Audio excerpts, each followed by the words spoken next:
All right, Coalition All right, looks like it's running. Purple. We're back again, finally, after another hiatus. Back in the world. Hopefully that's the last hiatus for a while. Yeah. So, how have you been? Well, I've been good. As I say, summer's getting along.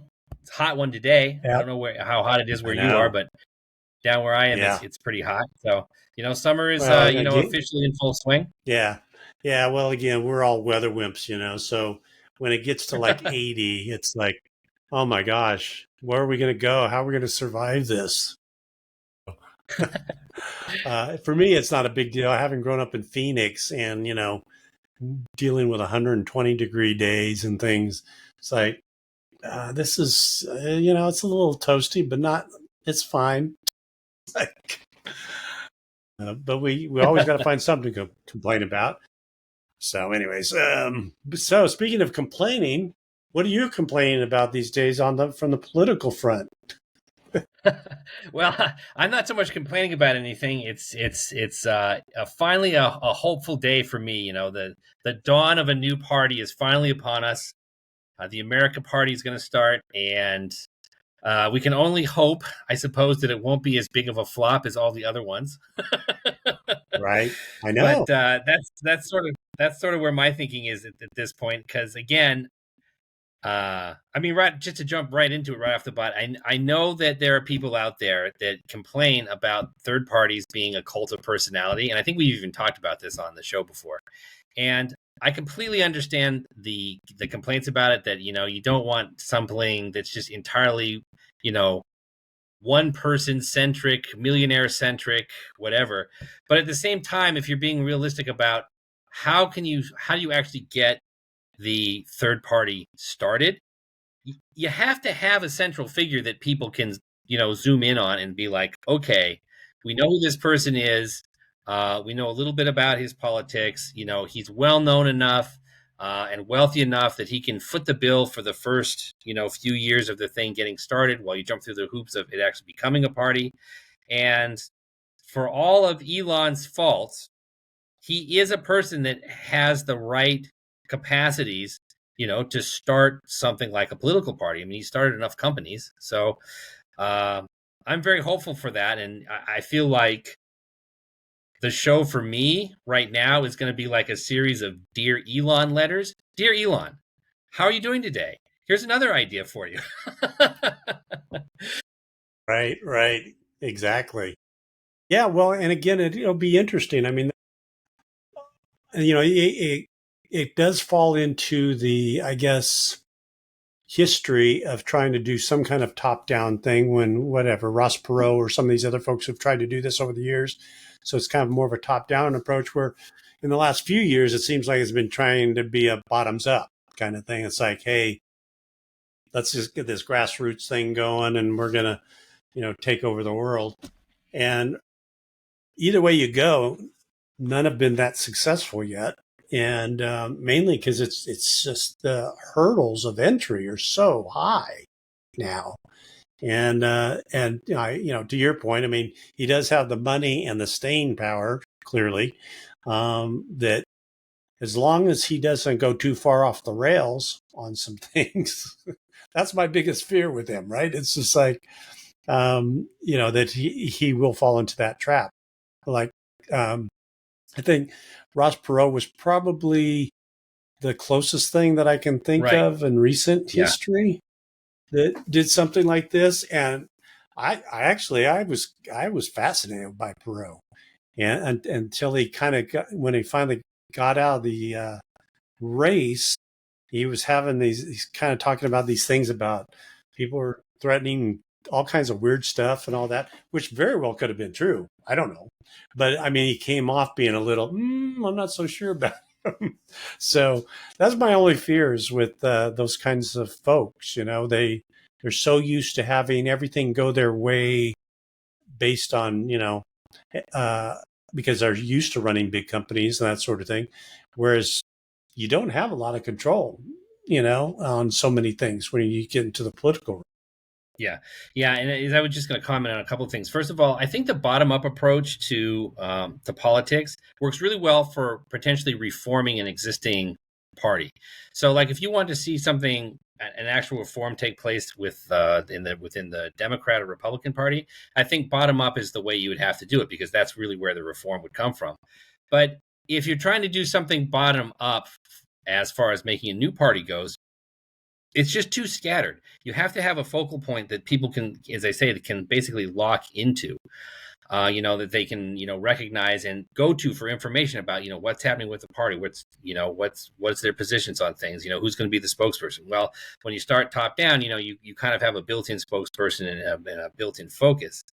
And then the other part about it is like Elon going off the rails is kind of where I feel like I think a lot of people could be in our position and in other positions to really start filling out, what does it have to be that the party looks like? Because I've said this for years. Since we started this podcast, I've probably said this a million times.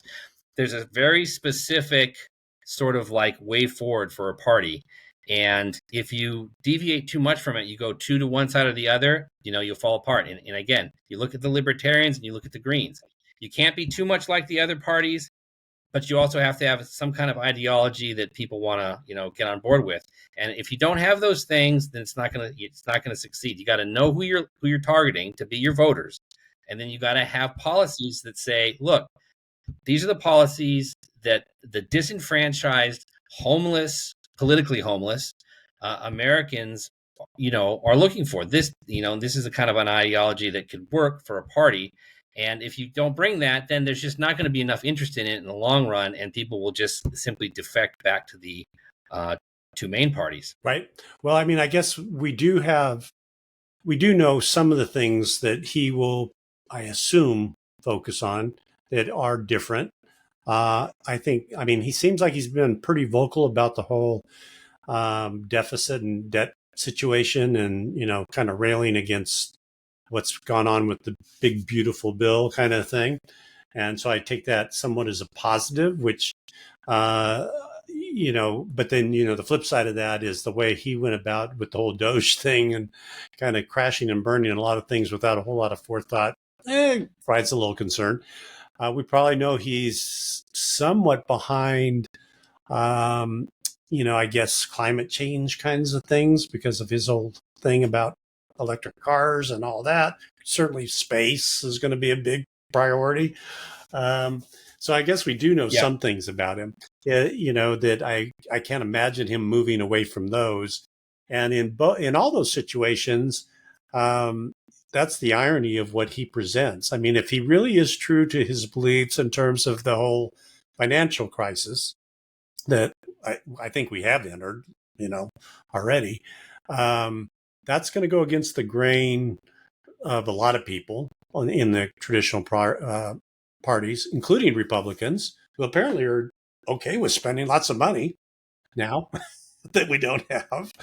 And then, but then on the Democrat side, they'll be happy about the whole climate change thing, but the way he's going to probably go about it, they won't be so happy about, because I'm sure he'll want to focus on privatizing anything and everything.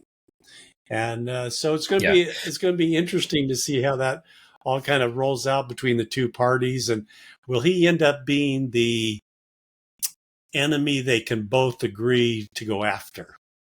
That's the thing that I'm going to be fascinated to see, because he presents an interesting opportunity for both of them to beat up on him Yeah. so there'll be a common enemy, right? Yeah. Well, But this is I where guess my at that point, I was going to no, just no, go say, ahead. I guess that would be true. I guess that would be true of any third party candidate at this point. So Yeah. But I think that it's all about, when you're looking at making a new party, is all the way you look at it, and it's kind of like it's just basically strategy.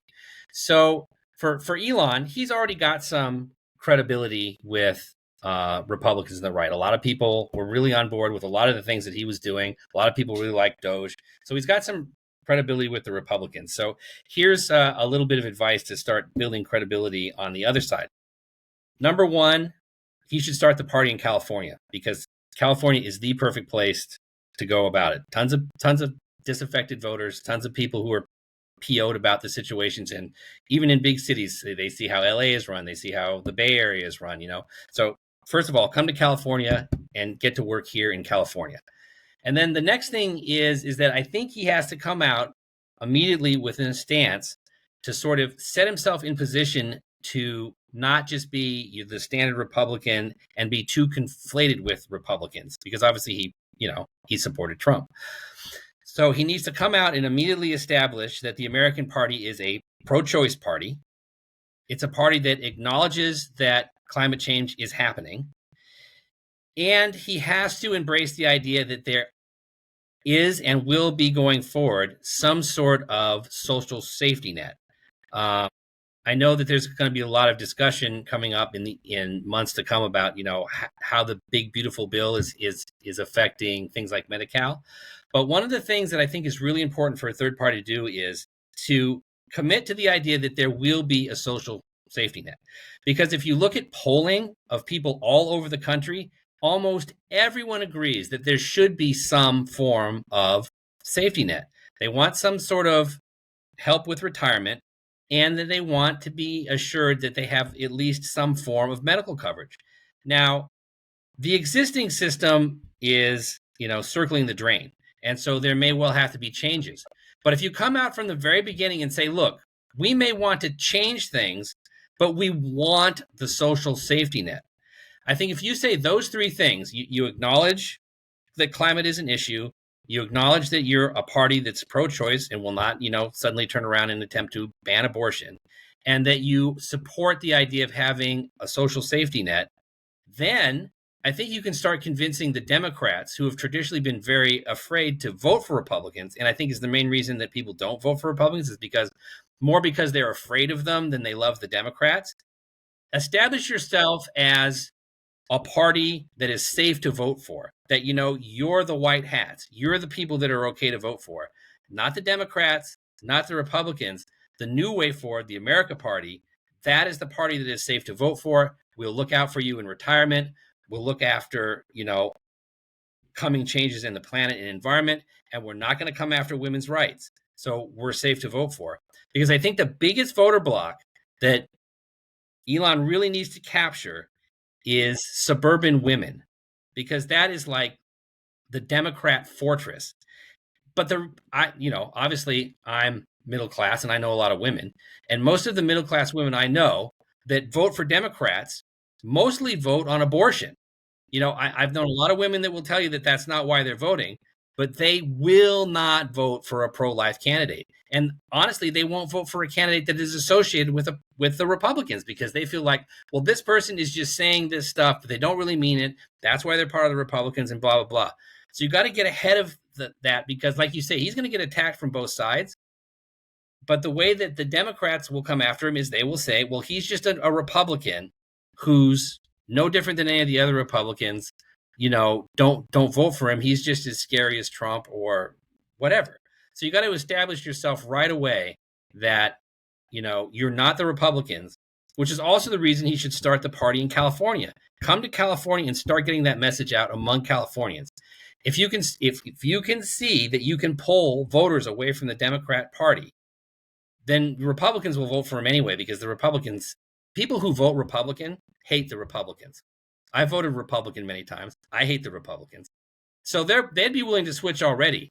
But there's always been this perception, and it's in the media a lot of the time too, that the Democrats are the party of okay. They're safe. They're fine. Oh, they may have some people that are wacky, but they're fine. And that's always the thing that they project. It's okay to vote for the Democrats, but you can't vote for the Republicans. They're scary. So you have to break that trend. And I think Musk has the media oomph to do it. But that's my advice to him. Get on those three issues, acknowledge their existence, and then, start getting into whatever else you want to do. But start there. Yeah. No, I think that's a really good point.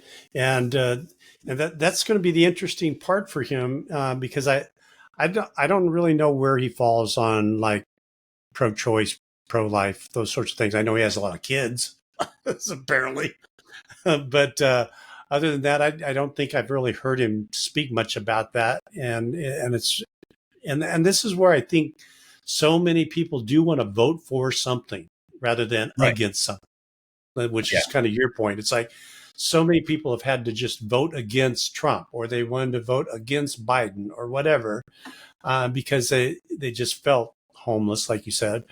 And this is what people are looking for. I think they're looking to vote for something in a positive way.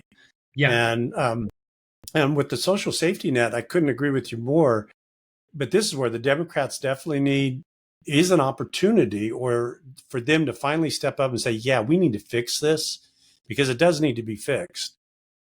And when it comes to and we've talked about this, I think, before, like with Social Security, I think there's ways to fix that. We're not Hmm. going to do it overnight. All these things, that's the problem I have with the big, beautiful bill thing. Hey, number one, a lot of these things aren't even going to happen for 2, 3 years. Some of them, Yeah, they're they're all all backdated. the all the things, all the concerns people have. Many of them aren't even going to be happening.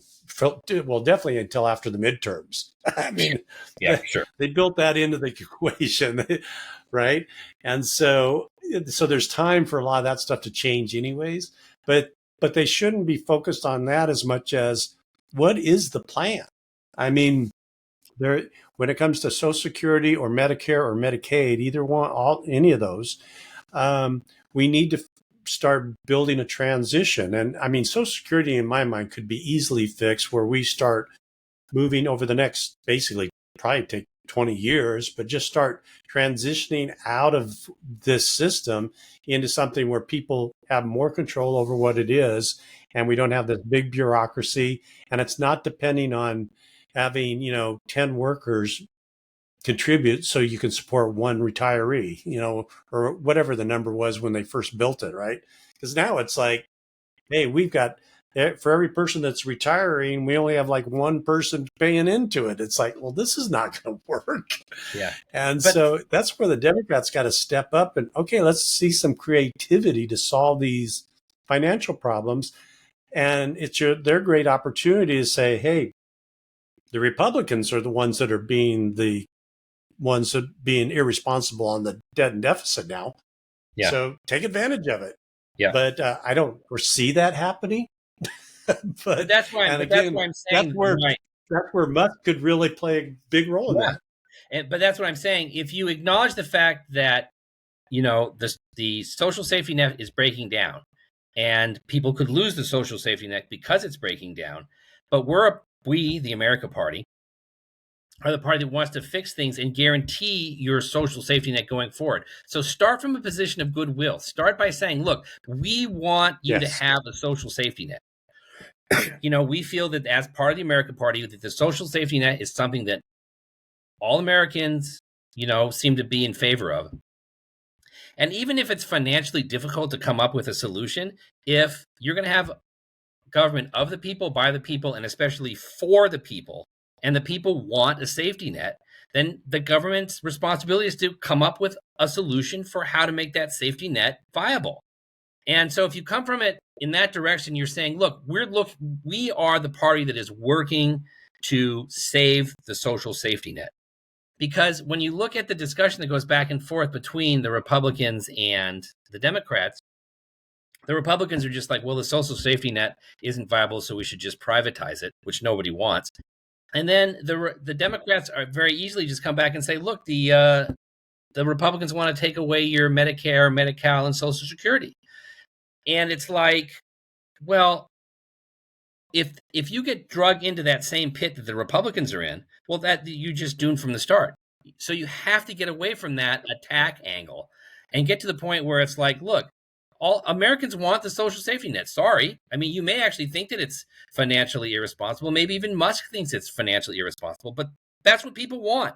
So if that's what people want and that's what the elected government is there to do, then we need to have a social safety net. So then it's going to be up to a new party like the America Party to say, look, we're going to find a way to make this social safety net work so that people aren't going to be left to die in a ditch.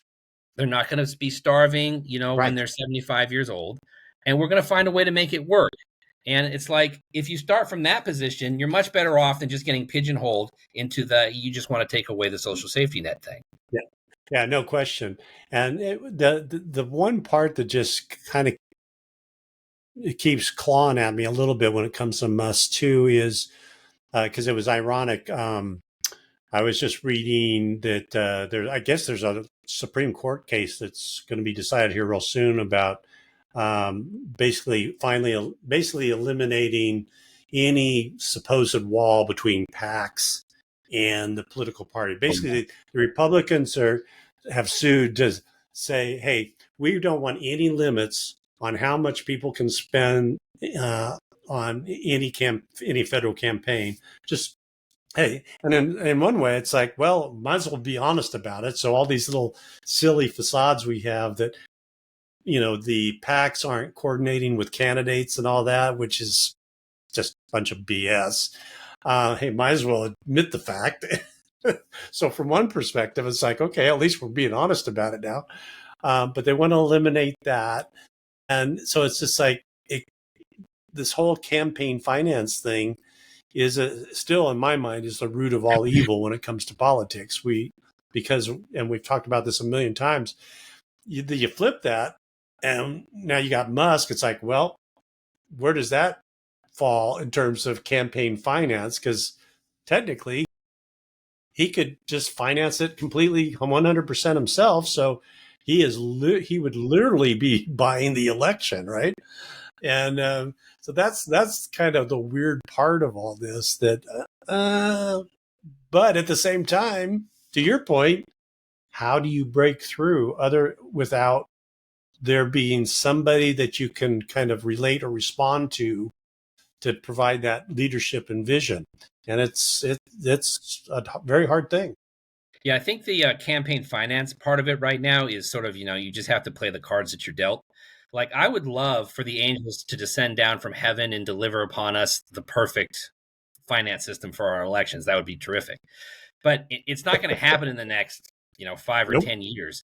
So you're kind of dealing in the system that we have. And in the system that we have, someone who can self-fund is at an enormous advantage versus somebody who's stuck trying to fundraise all the time. So again, we do have a very imperfect finance system for our elections, and I completely acknowledge that. But it goes back to the idea about how do you get the party off the ground, and having this central figure that can self-fund and can maintain and can be a media presence. I mean, that's why I'm saying you kind of have to have that, because it just sort of is the world that we live in. Yeah. Yeah. No, I know it's crazy how we've gotten to this situation, you know, but then it's really interesting when you hear some of the history, and I know you're a bit of a history buff, but we've been through similar times in this country. In terms of the robber barons and all this kind of stuff, where we've kind of had similar times like this, and somehow we kind of do a course correction, but it can take decades. I Yeah. mean, and Well, we're kind of actually, in that era. one of the things that I was going to bring up, because the knock is a lot of people saying, well, there's never been a successful third party in the history of the country. But I take issue with that, because the party in this country, the third party that's been successful, is the Republican Party. At the founding of our nation, there was Yep, no Republican exactly. Party. They displaced the Whigs. And so, basically, Abraham Lincoln was sort of the founding father of the Republican Party, and the Republican Party came into existence as an anti-slavery party. So slavery was obviously a huge crisis for the country, an existential threat to the nation's existence. And to deal with the problem that the current political parties weren't dealing with, breathed into life the Republican Party. And, obviously the Republican Party is with us to this day. So new parties can come along when the old parties are failing. So the existential crisis in Lincoln's time was obviously slavery, and the existential crisis in our time is bankruptcy. So there has to be something has to come along to start moving us in the right direction, because I mean the two existing main parties have proven that they're not capable of it. So as I say, maybe it is the existential crisis of bankruptcy that finally pushes a new party to the front. But we'll have to see. Yeah, we tend as a country, I think, well, and I think it's just human nature in general. We tend to be better at reacting than Mm, being proactive. yeah. And, I think that's why I just do feel like we are probably going to have to melt down.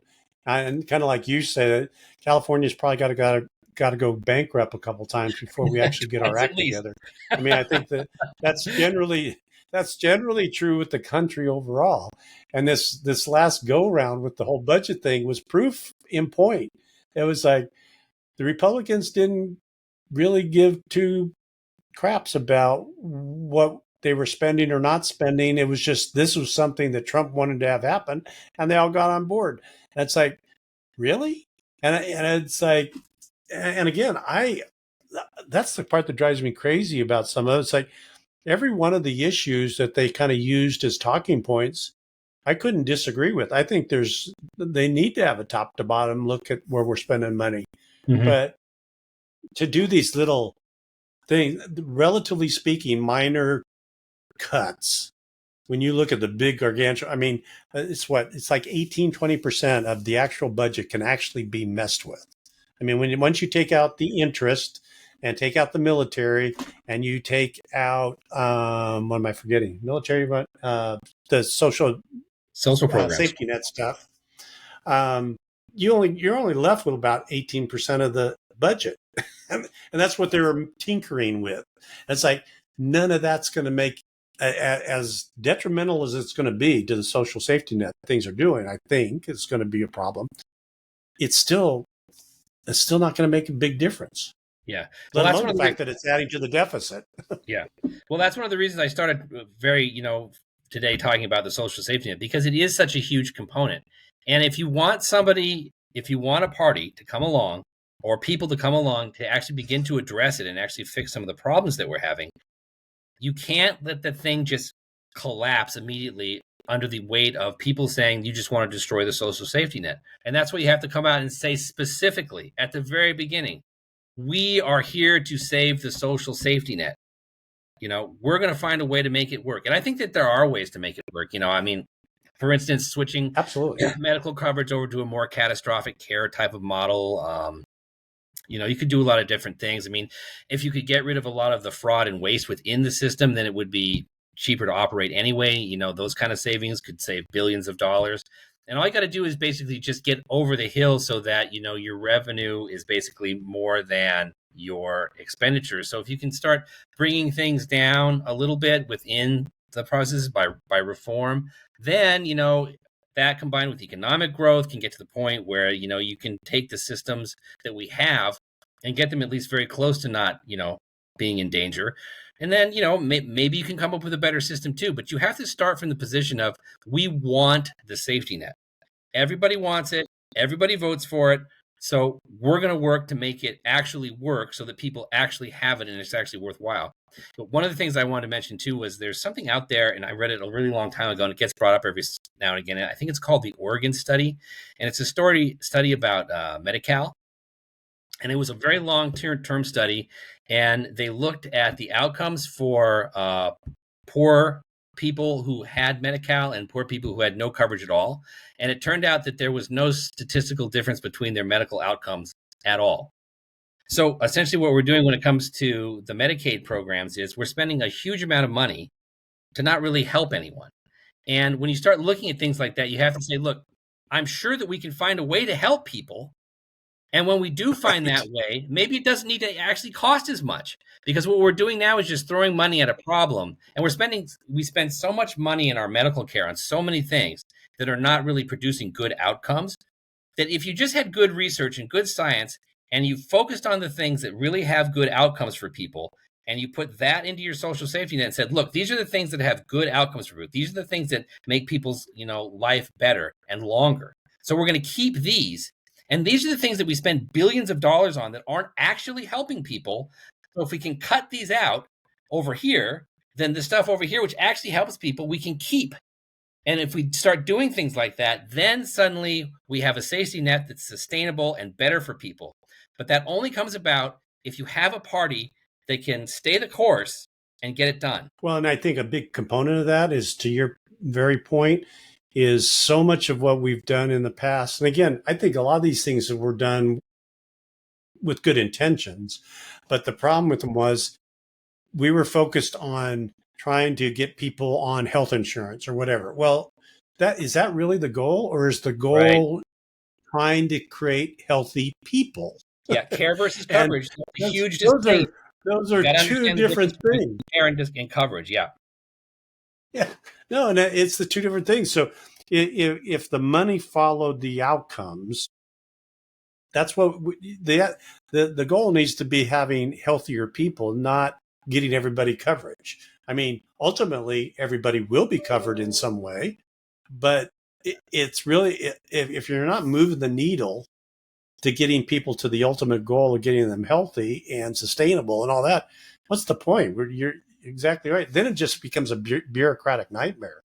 And that's what they're saying with a lot of the loss that's going to happen to the Medi-Cal cuts, is going to be simply because people can't get through the bureaucracy. And so they'll fall off because of that. It's not that they're not qualified. It's just they're going to have so many hurdles That they with the can't maintain. bureaucracy. And it's like, okay, who's that helping? That is helping nobody. Yep. Yep. It's just And that's the like thing, if it's mind helping nobody, boggling. it's like you gotta do better. And I was just gonna say, because we're getting close to the end of our time, but that there is two components, I think, to making something better, to improving something.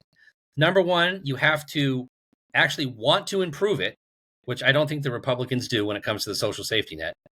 And you have to have an idea that actually has some chance of improving it, which the Democrats entirely lack. So both parties are lacking in the essential components to try and make things better. They have no ideas and they have no desire to actually make things better, which is why you need the America. Well, and that's, they want it that way. I mean, Right. I try to avoid conspiracy theories, but I think I do believe in that one. In that, I don't think either one of them really want to solve it, because those are the talking points that they continue to create, this animosity and fear, and on both sides, so they can raise money. I mean, Yeah. I really Yep. am starting to buy into that theory. Yep.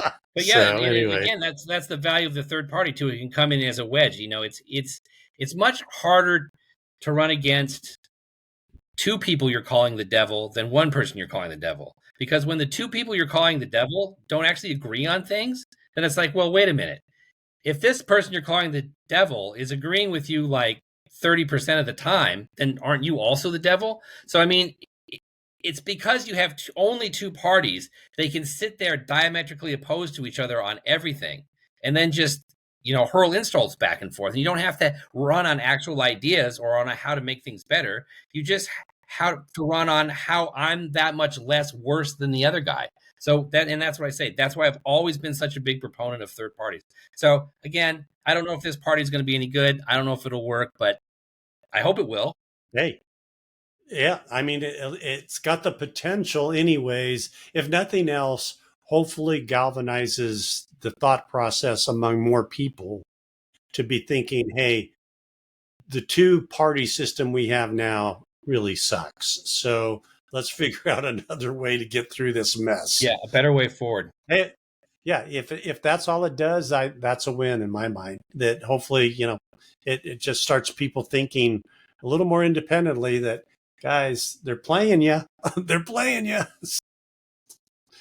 All right. Well, Well, we'll catch up next week. yeah, no, that was a good one. Yeah. Good to be back on. Have Good a to good be one. back with you again. Yeah. Talk to you in a bit.